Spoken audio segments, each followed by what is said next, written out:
โอเคสบายดีนะนี่จะมายกตัวอย่างการอัปโหลดรูปเข้าใน Excel หรือว่าอยู่ในทะเบียนนักเรียนอย่างต่าง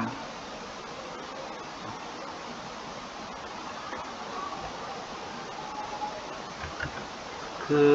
ก่อนอื่นหมดเราต้องมีเครื่องมือ GoTool ตัวนี้นะ GoTool ตัวนี้หรือว่าเขาเรียกว่าแอป GoTool ที่ว่าเป็นเครื่องมือใช้ใน Excel เนาะเราต้องไปดาวน์โหลดตัวนี้วางไว้ก่อนดาวน์โหลดนี้ไว้ก่อนไปพิมพ์ดาวน์โหลดอยู่ใน Google นะมาติดตั้งไว้และเวลาติดตั้งแล้วเขาเปิดมันจะเข้ามาใน Excel แบบโฟโต้เลยเนาะ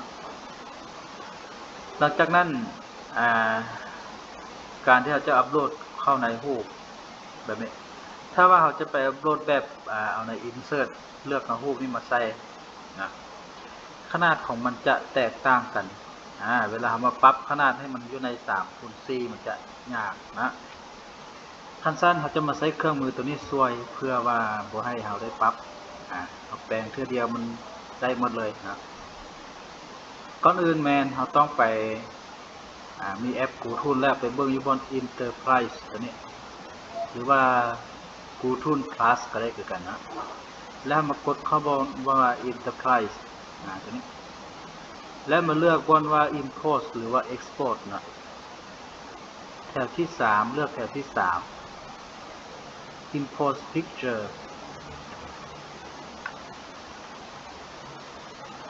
มันจะออกมาหน้าต่างตัวนี้แล้วกดเข้า Add เลือก Folder และรูปของเราอันนี้ขอแนะนำเติมว่าเวลานี้เราต้องเอารูปที่ว่าเราต้องการอัปโหลดนั้นไปใส่โฟลเดอร์1ต่างหากนะโดยการจัดเรียงลำดับแต่รูปที่1หารูปที่สุดท้ายตัวอย่างรายชื่อของเราแต่1หา10เราก็ต้องเอารูปจัดรายชื่อรูปใช้1หา10คือกันแล้วจัดเข้าไปเราก็เลือกโฟลเดอร์แล้วก็กดโอเคมันจะออกมาแบบนี้เดี๋ยว1 2 3 4 6 7 8 9มันจะเรียงลำดับแบบนี้สำหรับรายชื่อของนักเรียนหรือว่าที่เราต้องการก็ต้องเรียงแต่1 9กันนะให้มันถือกับรูปแล้วมาแปลงบนว่า import size import size นี่หมายความว่าเลือกขนาดของมันนะ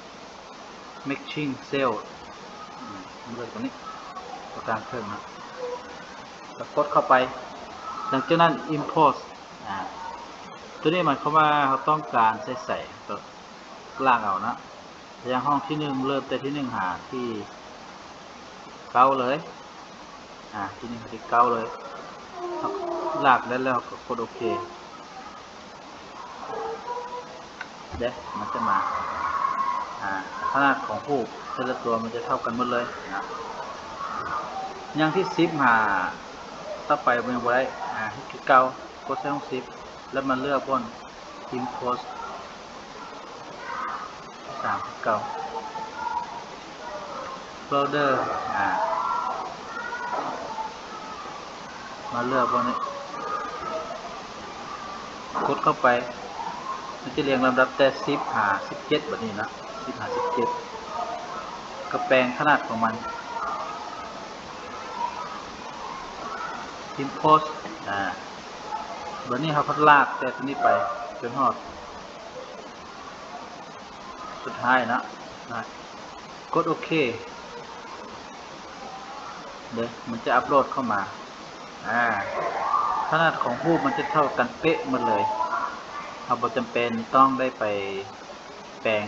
ไปดัดขนาดของมันนะนี่คือวิธีการหรือว่าความรู้เล็กๆน้อยๆอยู่ใน Excel ที่ว่าเราต้องการจัดรูปตัวนี้นะเหมาะสมสำหรับครูอาจารย์หรือว่าผู้ที่ต้องการจะจัดสถิติแบบนี้นะโอเคขอบใจสำหรับผู้ที่ว่าครับผมนะพบกันในวิดีโอต่อไปขอบใจ